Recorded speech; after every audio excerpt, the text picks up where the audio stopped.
how important the service interval is. If you're letting your truck code and that's not your actual service interval, you're going to have the same number of replacements as if you didn't have any preventative maintenance program at all.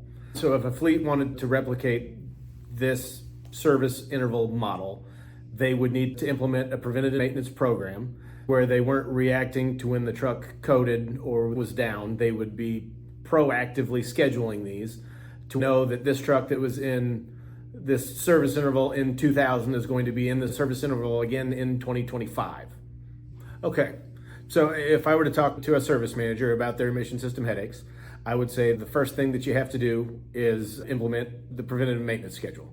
You have to get ahead of this. You have to pull that off the truck and restore it before it codes if you want to avoid significant replacement, significant fallout.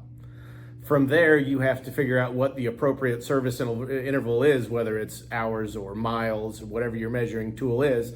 What is the appropriate service interval for this type of engine, for this application? If you can establish that, you can restore filters at a much higher rate, much lower fallout than if you were to just wait for that truck to code or wait for your recommended service interval to occur before you pull them off and do that. When you look at this, most fleets are going to have a backlog of vehicles or equipment that falls into that service interval whenever they implement it.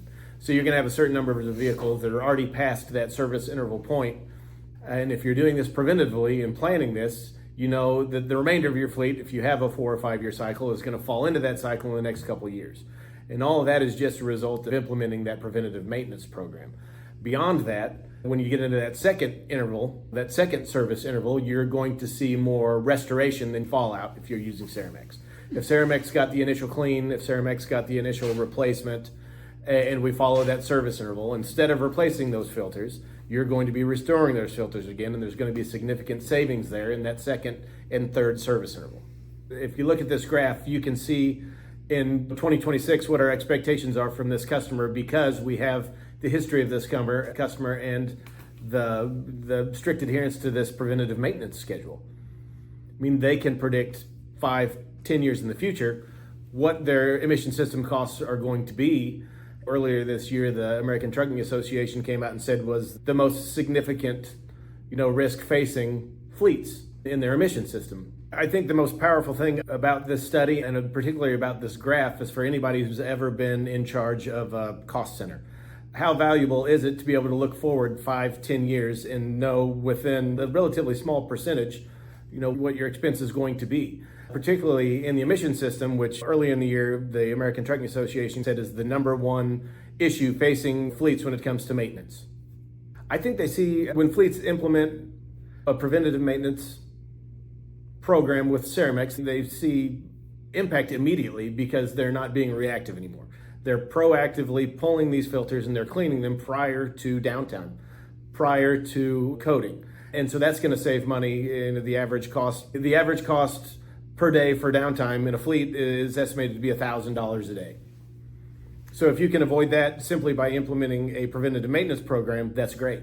The big savings come whenever you enter that second service interval. Up front, we expect quite a bit of fallout. You're going to have quite a bit of replacement cost up front. But then going forward from that point, when those enter that next service interval, Ceramex is going to be able to restore those.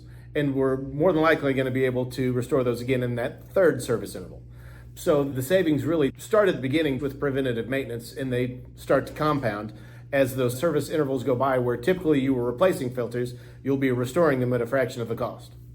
So why is the service interval so important? It's all about fallout. It's all about replacement filters.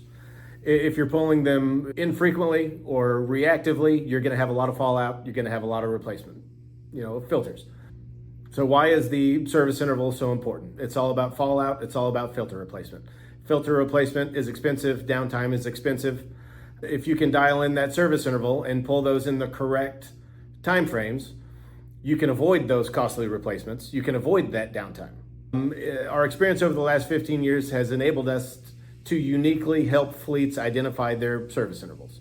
If you are uncertain about our ability to establish or help you establish a service interval, we invite you to investigate our Ceramex challenge.